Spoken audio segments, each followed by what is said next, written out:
Atual prefeito de Santo Antônio da Alegria é condenado em segunda instância por improbidade administrativa. A decisão da Justiça é referente aos 2 últimos mandados dele, onde ele teria contratado serviços de fornecedores, inclusive parentes, sem processo licitatório. Na primeira decisão da Justiça, em outubro de 2019, foi determinado que o então prefeito municipal de Santo Antônio da Alegria, Ricardo da Silva Sobrinho, cujo mandato se deu entre os anos de 2009 a 2012 e 2013 a 2016, contratou irregularmente com os requeridos, particulares e parentes, o fornecimento de gêneros alimentícios, de refeições, materiais de construção, de limpeza e de consumo em geral dos órgãos públicos municipais, segundo apurado, sem o devido processo licitatório e no intuito de beneficiar a todos.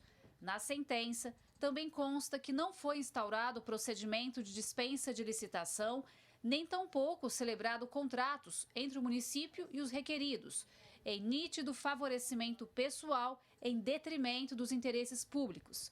Diante dos fatos, foi pedido indisponibilidade dos bens, declaração de nulidade dos contratos celebrados sem prévia licitação, reparação do dano causado e reconhecimento da prática de atos de improbidade administrativa. Essa decisão, de 2 anos atrás, foi confirmada agora, em segunda instância, quando o Tribunal de Justiça disse que foi plenamente caracterizada o dolo no caso dos autos, já que os apelantes agiram voluntária e conscientemente na prática das ilicitudes descritas. O Poder Judiciário frisou ainda que, da mesma forma, devem ser responsabilizados pelo ato de improbidade os contratados pela prestação do serviço ou fornecimento das mercadorias, já que o particular que induza ou concorra para o ato de improbidade administrativa ou dele se beneficie é considerado também sujeito ativo. Este advogado explica o que tudo isso quer dizer. Ele deixou de fazer a licitação, deixou de praticar, inclusive pela decisão, pela sentença, ele não assinou os contratos na época correta. E ficou muito claro ali que ele praticou dolo. Por quê? Porque ele sabia que não poderia ser assim. Além de ser um político experiente, ele é advogado, então ele jamais poderia ter agido dessa forma. O prefeito, ele quebrou o princípio da legalidade, o princípio da moralidade, o princípio da eficiência. Pela decisão da Justiça até agora, o prefeito de Santo Antônio da Alegria foi condenado à perda da função pública que exerce no momento, suspensão dos direitos políticos por 3 anos e multa equivalente a 10 vezes o valor da última remuneração que recebeu como chefe do Executivo.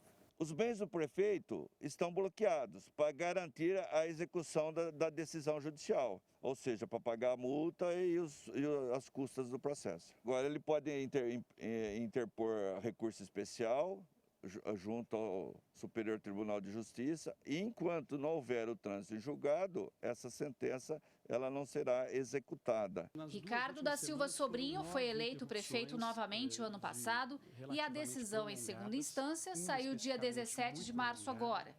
Para o cientista político, nesse caso, é importante avaliar o papel do voto. Nós tivemos eleições recentes e mesmo ele tendo sido condenado em primeira instância, ele acabou sendo reeleito.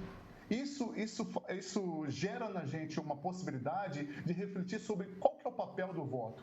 O voto ele é fundamental para as pessoas, para os cidadãos, fazerem uma seleção criteriosa sobre quem deve representá-los. Neste caso, uma pessoa que já tinha sido condenada, por improbidade administrativa acabou sendo reeleita.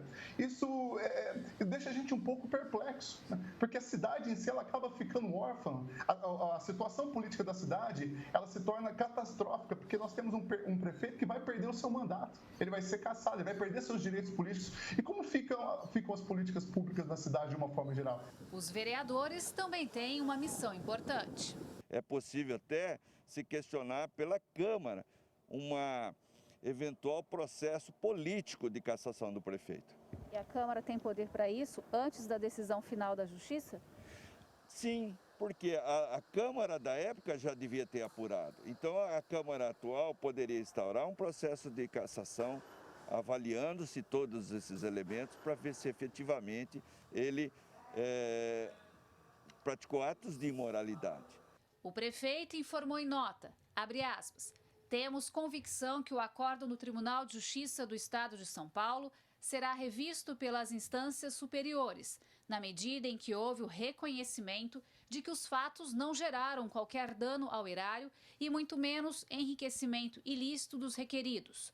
Todos os procedimentos de compra da Prefeitura no período de 2009 a 2013 foram realizados por equipe de servidores de provimento permanente, seguindo os mesmos ritos de exercícios anteriores e cumprindo as exigências legais, sem que houvesse qualquer questionamento ou apontamento pelos órgãos de controle, como o Tribunal de Contas do Estado de São Paulo. Fecha aspas. Mesmo não havendo a comprovação de superfaturamento, isso não significa que não se houve, né, um mau uso da função pública. Sendo superfaturado ou não, a contratação foi ilegal. Isso que a gente precisa ter ciência, tá? Porque nessa relação entre administrador, né, e licitante parental, porque ele contratou empresas de parentes dele, né, pode ocorrer, há um sério risco de ocorrer fluxo de informações privilegiadas, por exemplo. Então não há justificativa para o prefeito simplesmente alegar que não houve superfaturamento. A licitação, ela foi feita de uma maneira irregular. Se ela foi feita de uma maneira irregular, ela feriu vários princípios da administração pública. Tá? Ele está totalmente incorreto em relação a isso.